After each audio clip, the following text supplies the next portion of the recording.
Hey guys, welcome back to the channel. So this is a little spin-off of a video I did previously about the rear wheel bearing. Well, if you might have made a little oops, you might have damaged the ABS sensor, because if your dash looks like this might be your issue.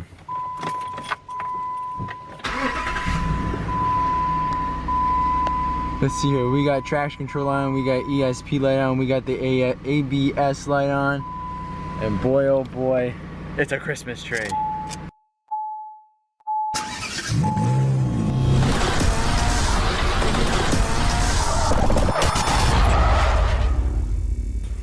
So what you can do is you can get a little fancy dancy little scan tool there. You can plug that in and that can tell you exactly which wheel is wrong with it. I already know what wheel's wrong, so I'm gonna head you over to the rear driver's side because probably damaged the speed sensor, so let's go.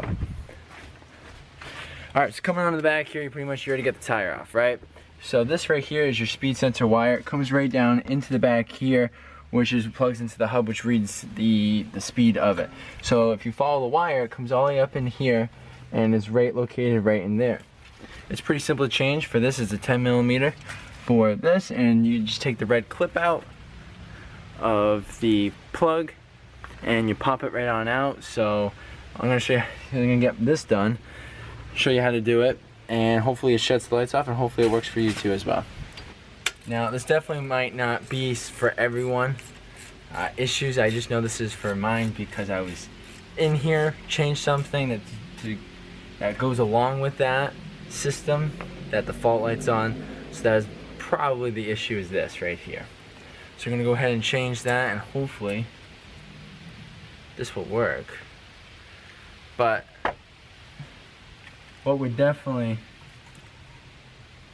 tell you is one of those nice scan tools that you plug in to the computer, and it tells you which wheel, it tells you which part of the system is at fault.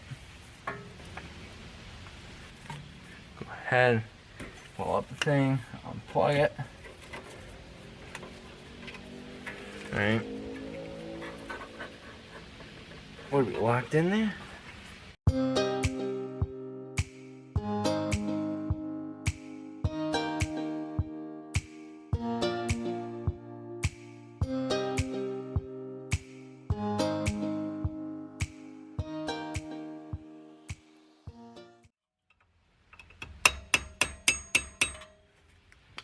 So real sensor comes right into the back here.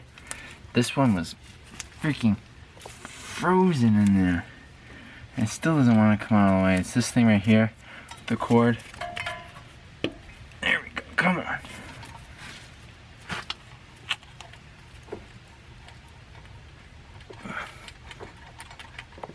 Holy cow.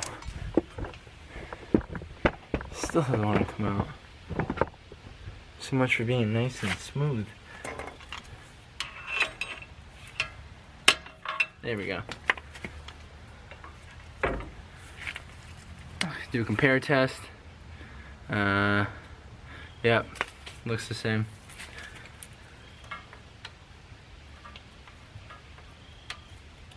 Look at that one. That one went in nice. Why the hell couldn't the other one been in nice? What the hell? Alright. Finally got this thing started.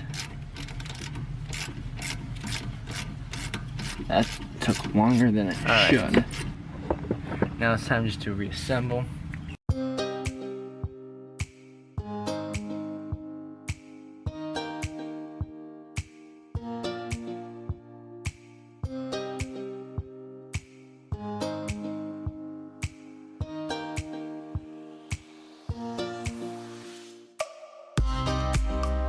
Gonna be brand new. So you're gonna take your clip. Mine has two little plastic tabs in the back that punch right into the underside of the body of the car to keep it stationary. And you clip it right around these hoses too. This rubber brake hose to keep it stationary. Okay. Once that's all set and done, put the tire on, take it for a spin, hope the lights go off, huh? Alright, now after you've gone ahead and you put everything back together, now let's hope for the best, right? Let's see here. Let's take it for a drive. As soon as you take it for a drive, it will shut right off as soon as it picks up itself. That is terrific. So hey, that's lucky for me. That is now fixed and solved. So I mean, that could be your issue as well. I don't know. I mean, you might have to plug in one of those nice scan tools that have the proper, you know, equipment that can do that. For me, I knew what was the issue. Oh, shut up. For me, I knew what the issue was, so that's why it's simple for me, and all the lights are off except for obviously the tire pressure sensor. But guys, that is it for today. You know, it was a little quick video, but I mean, something that was related to me. I'm sure it's happened to you guys before, so that should help you guys. You know, that's what it's all about. So you guys do what you want, like, share, subscribe, and I'll catch you on the next time. Thank you for watching.